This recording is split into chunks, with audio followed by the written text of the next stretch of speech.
Hello Virgo, Sun, Moon, Rising, and Venus signs. Kamusta kayo? Sana po nasa mabuti kayong kalagayan. Welcome back po sa Star Tarot. Kung bago kayo rito, welcome din kayo. Thank you for your support. I truly appreciate it. God bless you all po. Virgo, maraming salamat po unang-una sa mga likes and subscribes ninyo, sa mga nag-iwan po ng mga magagandang komento. Maraming salamat. Your prayers are being answered. Yeah, very beautiful. Very beautiful. Your prayers are being received by the divine. Answers will come soon, although perhaps in forms you didn't expect. But regardless, diba, Virgo, the fact na napakinggan ng Panginoon yung dasal natin, diba, isang malaking blessing na yon. Kasi ibig sabihin, ibibigay na niya kung ano yung dasal natin. Yun nga lang, it may not be in the exact form na gusto ninyo matanggap ang isang bagay, pero, you know, kung anong ipapadala niya sa inyo is way better than what you are asking for. Yun ang maganda roon. Kasi yung laging sinisikap ng Panginoon na ipadala sa atin or ibigay sa atin kung ano yung best para sa atin. Hindi lang yung kung anong kailangan natin, but yung kailangan natin na best talaga, no? Para sa atin. Kaya this is really, really a beautiful message para sa iyo.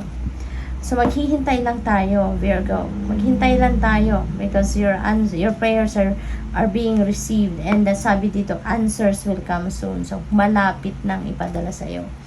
Embrace your life purpose. Ayan. Because siguro alam nyo na, no? Maybe you're able to figure out na kung ano ngayon yung inyong purpose. Kaya ngayong alam nyo na, then embrace it, diba? Carry out your purpose in life na para maramdaman nyo na yung saya, maramdaman nyo na yung sobrang lalim na saya, yung fulfillment, yung contentment, yung joy.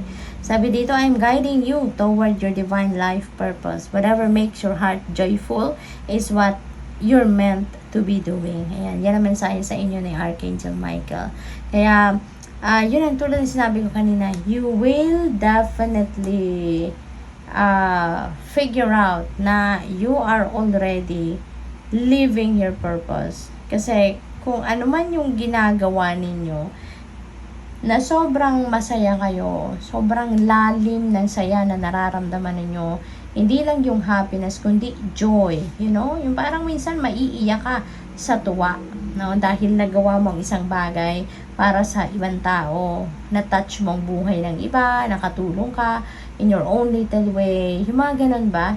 So, whatever it is that you love doing, no? Na nakaka-apekto ka sa buhay ng iba na in a very good way, you know? Masasabi mo na this is my purpose, no? Masasabi mo na this is it, ito na yon, no? Yung feeling fulfilled ka, feeling contented ka, feeling happy ka. Archangel Michael is with you now. Wow, Virgo, thank you, diba, Archangel Michael, for always being with us, always being with Virgo. So sabi dito niya, even though you can't see it, I am actively working on this situation. I am here and helping you. Napaka-blessed ninyo, Virgo. Napaka-swerte ninyo. No? Kasi si Archangel Michael nandiyan dyan kasama mo, nandiyan dyan para sa'yo, tinutulungan ka. Hindi mo man siya nakikita, but you can feel, no, His presence. Kaya, thank you. No? Thank you, Archangel Michael, na nandiyan siya para tulungan tayo, no? And actively working on whatever situation you are facing sa ngayon at tinutulungan kang maging maayos ang lahat. So, tignan natin kung ano pa yung mga messages para sa iyo. Siguro ang iba sa inyo, Virgo, lagi kayong nagdadasal din, no? Kay Archangel Michael. No? May share ko lang. Ako, lagi ako nagdadasal sa kanya. I always ask, no, His protection. Lagi akong tumatawag sa kanya at lagi kong sinasabi sa kanya na lagi niya akong bantayan, keep me safe and protect me at all times, yung gano'n, na lagi niyang paligiran ako, no? At dinadasal ko din lahat ng lahat ng mga na nandito sa ating channel, yung mga miyembro ng ating channel dito, yung mga kapamilya natin dito sa Star Tarot channel, I always also offer a prayer kay Archangel Michael na lagi niya tayong poprotektahan and keep us safe at all times, no? Na lagi niyang ilalagay ang kanyang blue sapphire sword of light in front of us, to our back, to our left, to our right, above and below, lahat ng direksyon na natin, nandiyan siya para protektahan tayo and to keep us safe. So, next message po ninyo is number 4, great and full. Ayan, siksik, liglig, umaapaw, no? Yung biyayang ibibigay ng Panginoon sa inyo, Virgo. This is great, no? And full. Talagang yung cup na binibigay sa inyo rito, nandiyan dyan, talagang pagbagsak, no? Ng kung ano man ang ilalagay niya sa cup na yan para ibigay sa'yo. Tumitilamsik, yung pang yun, nag-overflow kasi dati nang puno yung cup na yan at dinadagdagan pa niya, no? Kaya sobrang ibibigay sa'yo. This is abundance, no? And prosperity coming your way. At ang abundance na to, it could be abundance of everything. It could be abundance of anything. Maring abundance of money yan, abundance of love, abundance of energy, time, anything, no, na pwedeng ibigay sa inyo na biyaya ng Panginoon, yan ay maaaring ibigay sa inyo. So, we have the roses kiss. Ayan. Kaya ito yung mararamdaman ninyo. Kasi ano ito yung parang may kilig, di ba? Kasi parang kinikiliti kayo. Yun ang napipick up ko dito sa message na ito, no? Sa specific message na to. Parang sobrang tuwang-tuwa kayo, parang kinikilig kayo, punong-puno kayo ng gratitude sa puso ninyo, punong-puno kayo ng happiness and joy. And maybe because, Virgo, you're so blessed. Tignan mo yung mga mensahe sa inyo. Your prayers are answered. Diba? You are about to live your purpose. Nandito si Archangel Michael nakabantay sa'yo, tinutulungan ka, ginagabayan ka. May biyayang paparating, abundance and prosperity of anything ay maaaring dumating sa'yo. Kaya talagang hindi mo maiiwasan, diba? Na maging masayang-masaya ka at magpapasalamat ka na you are going to be full of joy.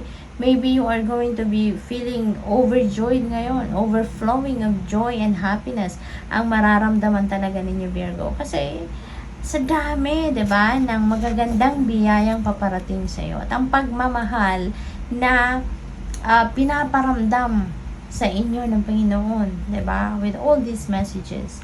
So tingnan natin kung ano pa ang ganap. Shining through. Ayan, look at that. You are also be given that opportunity to shine. Diba? Ito na yung pagkakataon mo. Maybe this is already the breakthrough that you've been waiting for, na mag-shine ka, na mailabas mo din ngayon ang galing mo, mai-share mo sa mundo kung ano yung alam mo, kung ano yung kakayanan mo, capabilities mo, diba? Kung ano yung talents and skills mo, yung ganon. So this is also a very beautiful opportunity para sa'yo, diba? Na maaring matagal ka na naghihintay ng breakthrough, matagal ka na naghihintay ng opportunity para maipakita mo yung inyong galing, diba? And this is it, no? This is your time to shine. So we have new moon in Gemini. Maybe you are going to be dealing with a Gemini sa ngayon, or baka meron kayong Gemini placement sa iyong chart. Think it through. Okay? Kung meron kayong mga gulo sa iyong isipan, pag-isipan ninyo mabuti, think it through. Okay? Dissect your thoughts. Diba? Para makita ninyo, necessary ba na pag-isipan mo yan? Necessary ba na nandiyan dyan sa isip ninyo? Diba? Kasi baka kung negative thoughts lang naman yan, wag na. Diba? Isang tabi nyo na yan. Alisin mo na yan. Diba? Or baka meron kayong kailangang pagdesisyonan, no? So, pag-isipan ninyo mabuti before you jump into a conclusion or before you jump into a decision, pag-isipan nyo munang mabuti. Okay? Dissect your thoughts and feelings para na makapag-decision kayo ng sound and fair. Okay? So, what else? We have keep your heart open. Okay? Keep your heart open for anything. Kasi, di ba, sa mga magagandang mensahe na to sa inyo ng Divine Universe, you know. Anything is possible for you sa ngayon. And I can see all the good things ay maaaring mangyari sa buhay ninyo sa ngayon. Just keep your heart open, okay? And be ready for anything. Kasi maaaring meron dito mga beautiful surprises, no? Ang Panginoon para sa iyo. Leave the past behind. Ayan, iwanan mo na to, Virgo. Baka itong makasabotage, no, sa inyo. Dahil siguro, including the negativity of whatever happened in the past, ay baka nandiyan din sa isip at sa puso ninyo. Kaya tanggalin na, no? Leave the past behind you because it's not necessary na yan pa rin ang nandiyan sa isip at sa puso ninyo. That's already behind you. That's already happened in the past. Wala na dapat na power yan over you. No? Hayaan mo na yan. Isantabi mo na yan. Iwanan mo na. And live in the here and now. Focus na kayo sa kung anong nangyayari sa ngayon. Okay? Tingnan natin kung ano pa yung mga final messages sa inyo. Kuha tayo ng trinkets. So, meron tayong starfish. Ayan. So, this is about guidance. You know, this is about intuition. This is about miracles.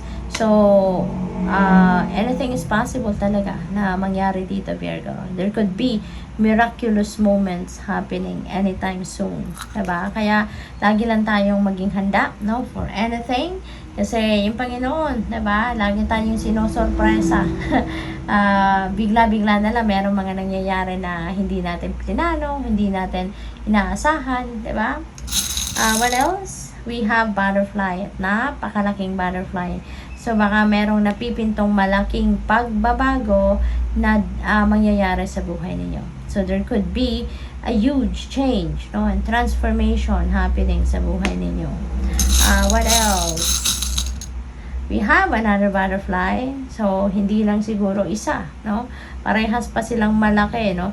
So, hindi lang ito isang parte ng buhay ninyo na maaaring magbabago or magkakaroon ng matinding pagbabago, no? But this could be in one or two areas, no, ng buhay ninyo. So, be ready, okay? So, good luck. Thank you for watching. Love and light. Namaste.